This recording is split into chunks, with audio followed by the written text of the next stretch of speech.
राधा जी एक आम मध्यम वर्गीय परिवार की मुखिया थी।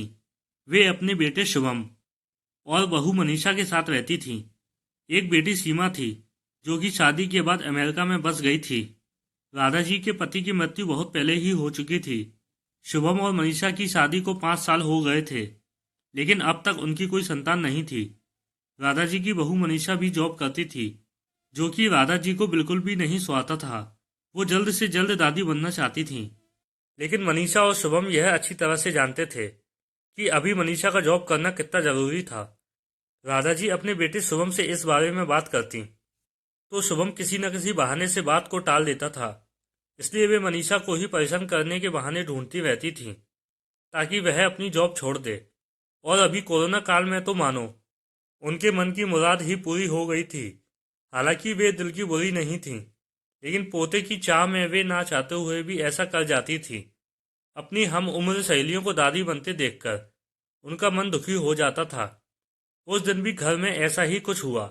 ऑफिस में काम की वजह से मनीषा देर तक सोती रही और राधा जी को अच्छा खासा मौका मिल गया। ये क्या बहू, अभी तक सो रही हो? पता है सुबह के 10 बज गए हैं। शुभम भी बेचारा कब से उठकर ऑफिस के काम पर लग गया है, और तुम हो कि अभी तक सोई पड़ी हो। चलो अब उठकर सबके लिए चाय नाश्ता बना लो। मुझसे कुछ हो नहीं पाता है, वरना मैं तो तुम्हारे भरोसे कभी ना रहती, खुद ही सब कर लेती। सॉरी माँ जी, देर रात तक काम चलता रहा, इसलिए सुबह सुबह ही सो पाई थी, इसलिए समय का पता ही नहीं चला। आप चलिए, मैं अभी जल्दी से आती हूँ। हाँ हाँ ठीक है, मेरा कुछ नहीं, पर शुभम को देख लो, उसे कुछ चाहिए तो नहीं? कब से उठा है बेचारा। हे भगवान, मुझे जल्दी से ठीक कर दे, ताकि मैं ही अपने बेटे का ध्यान रख सकूं। राधा जी ने नाटकीय अंदाज में कहा। राधा जी ने अपनी बहू मनीषा को उठाते हुए कहा। मनीषा ने घड़ी देखी तो वाकई 10 बज गए थे। आज उसकी आंखें कैसे नहीं खुली। वह जल्दी से जल्दी अपने काम निपटाकर हॉल में आई तो शुभम अपने लैपटॉप के साथ ऑफिस के काम कर रहा था। उसने किचन में जाकर चाय नाश्ता बनाया और फिर रात के बर्तन साफ किए और झाड़ू पोछा करके नहाने चली गई।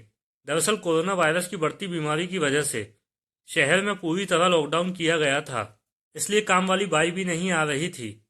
मनीषा खुद एक इंटरनेशनल कंपनी में काम करती थी। उसका ऑफिस टाइम निश्चित नहीं होता था। अधिकतर उसे रात में देर तक काम करना होता था।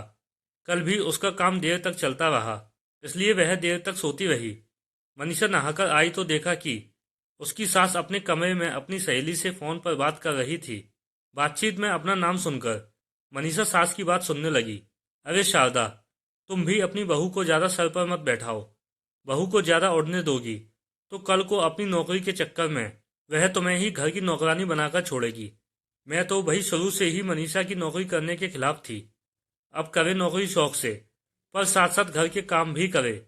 मैं तो बदन दर्द का बहाना बनाकर बैठ जाती हूँ, नहीं तो सारे काम का बोझ मेरे सिर पर आ गिरता। मैं कोई मुफ्त की नौकरानी थोड़ी ही हूँ। मैं तो कहती हूँ तुम भी यही किया करो। सास की बात सुनकर मनीषा की आंखों में आंसू आ गए।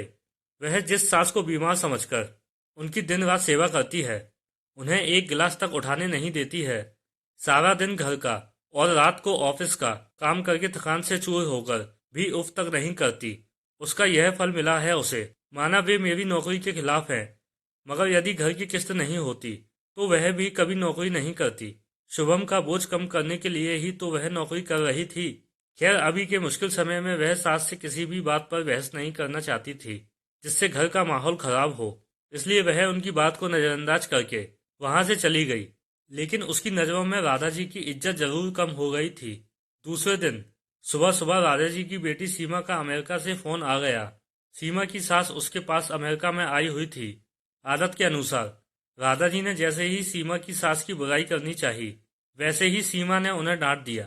माँ, आप बिल्कुल भी माँ जी के बारे में अनाप शनाप नहीं बोलोगी। पता है आपके चक्कर में आकर मैंने उनके साथ कितना बुरा व्यवहार किया था, लेकिन आज मुझे उनकी कीमत पता चल गई है। तुम तो उनके यहाँ पर आने के कितने खिलाफ थीं, मगर आज अगर वे यहाँ नहीं होती ना माँ, तो ना जाने हमारा क्या हाल होता। तुम्हें तो पता ही है कि मेरा नौकरी करना कितना जरूरी है। कोरोना ने यहाँ भी ऐसा कहर ढाया है कि घर से ही सब करना पड़ रहा है। किट्टू का बेबी केयर सेंटर भी बंद है। मैं और राजेश फुल टाइम बिजी रहते हैं। ऐसे में माँ जी ने अकेले ही किट्टू के साथ साथ पूरे घर का काम संभाला हुआ है। मुझे कुछ भी नहीं करने देती हैं। अगर वे नहीं होती तो माँ हमारा क्या होता, यह सोचकर ही रोंगटे खड़े हो जाते हैं। सच में माँ, वे कोई साधारण महिला नहीं हैं, बल्कि मेरे लिए तो देवी के समान हैं। मेरे इतना अपमान करने के बावजूद। और सीमा रोने लगी। उसने फोन कट कर दिया। सीमा की बात सुनकर राधा जी की भी आंखें भर आईं। उन्हें अपनी भूल का एहसास हो गया था। मनीषा तो वाकई उनका कितना ख्याल रखती है। उनकी कड़वी से कड़वी बात का भी बुरा नहीं मानती है, उल्टे जवाब भी नहीं देती है। वाकई अभी का समय तो एक दूसरे को हौसला देने का है, सारे गिले शिकवे भुलाकर एक दूसरे की मदद करने का है। तो फिर वे स्वार्थ में कैसे अंधी हो गई थी, इतना कैसे गिर गई थी कि ऐसे मुश्किल समय में अपने ही परिवार की सहायता नहीं कर सकती।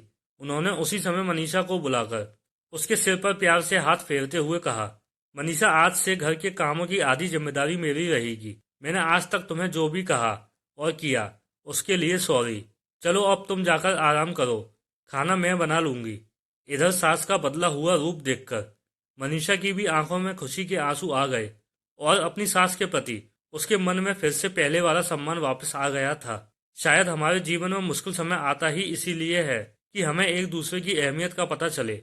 अपनी गलतियों का एहसास होने और आगे बढ़कर माफी मांगने से वाकई इंसान छोटा नहीं बल्कि बहुत बड़ा हो जाता है, राधा जी की तरह।